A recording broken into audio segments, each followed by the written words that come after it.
Welcome back to my channel. Great Divide Brewing Company at Denver, Colorado. Haas, I guess. Oktoberfest Lager. Great Divide has been around since 1994. This is the can. That was the only option I had. Didn't have a bottle of it.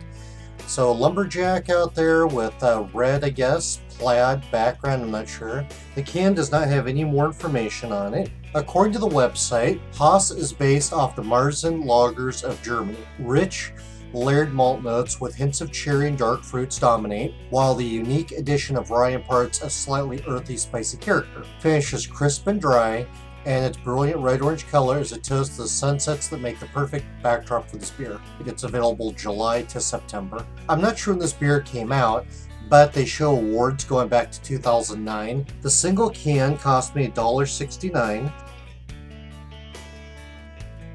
There's really no details on the ingredients here. Munich or Vienna will impart a good malty note. Rye will of course give rye flavor. When they say malty that gives cherry and dark fruits, the most common for those, dark crystal malt. Special B will do that, that's a Belgian malt. And there are others such as Kier Munich. The hops used could be anything.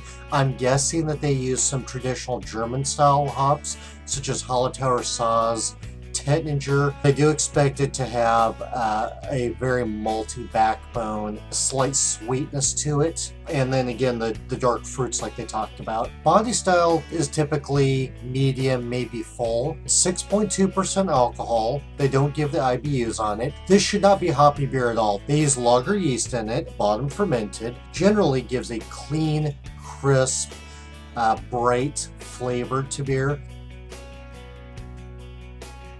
Medium to dark amber, clear or hazy, but they're generally pretty clear. Very malt forward, caramel, sweetness. They say dark fruits in here. I generally don't get that. An Oktoberfest should never be hoppy. Some of the Oktoberfests I've had were lagers, some are ales. Generally, they seem to be lagers.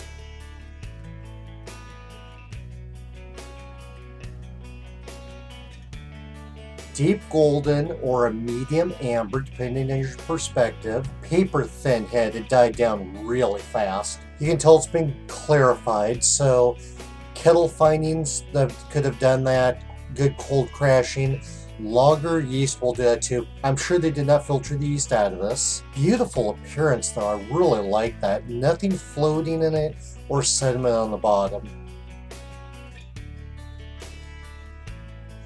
I get a light maltiness out of the nose, tiny bit of sweetness, maybe a light touch of caramel in there too, some candy. None of them are powerful, pronounced. They're subtle, I have to draw them in. I don't get any earthy or herbal, spicy, nothing like that.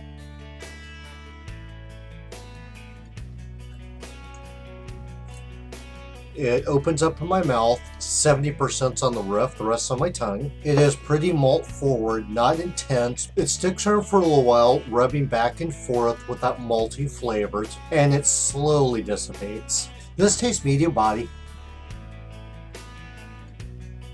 There is a little bit of a hop presence here, but not much. It's very light. Light caramel sweetness. Now there is a little bit of bitterness. The malt is definitely the most pronounced out of this though. My guess is they probably use Vienna. Vienna is a nice malt, it's a soft maltiness, whereas Munich is more pronounced. Soft, sweet. The most common for sweetness is going to be a wheat for base malt, and then lower, lighter crystal malts, but that's not always the case. A little bit chewy in there, tiny bit caramel. I don't get any bread, cracker, grain, biscuit, nothing like that. I'm not getting any citrus, tanginess, herbal, earthy. There's no toasted or roasted. They said cherry and dark fruit. God, that'd be nice to have that. Typically from lager yeast, I will get clean, crisp, and bright. This is clean, not too crisp, not really too bright. It has a slight, subtle complexity to it, not a lot. A little too hoppy, but like I said, it's not intensely hoppy at all.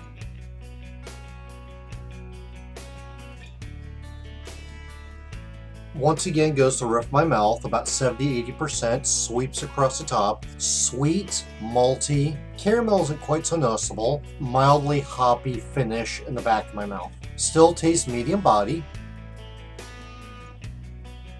Still not a hoppy beer, still lightly malty. I'm getting those coatings repeatedly of the maltiness, hoppy nibble in the background. It still tastes chewy.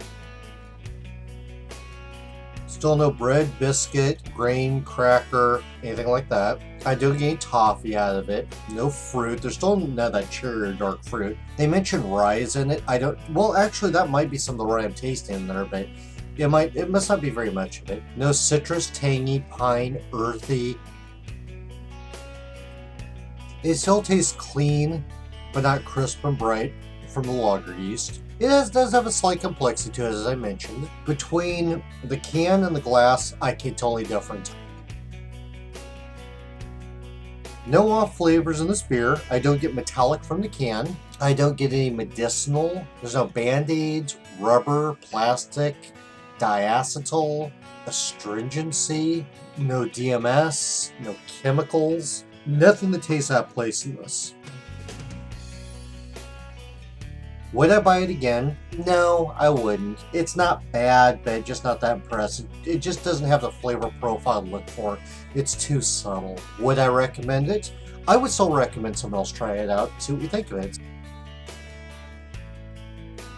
I think this is a below average Oktoberfest. Not terrible, but just not malty enough, not sweet, no candy. I want them to be noticeable, and this is not. It's not the worst I've ever had, not by a long shot, but it's not the best. Great Divide Brewing out of Denver, Colorado. Haas, I guess they say it. Oktoberfest Lager. Send me comments, suggestions, feedback, thoughts, whatever. That's all for this review. I'm going to finish off my Oktoberfest. Cheers. That's not like a piece of beef jerky. Why would I relate stout and beef jerky? That's odd. Oh, God. Okay. Oh, wait, hold on. Wait a minute. Oh, yeah. Let's see. What the hell was I doing here?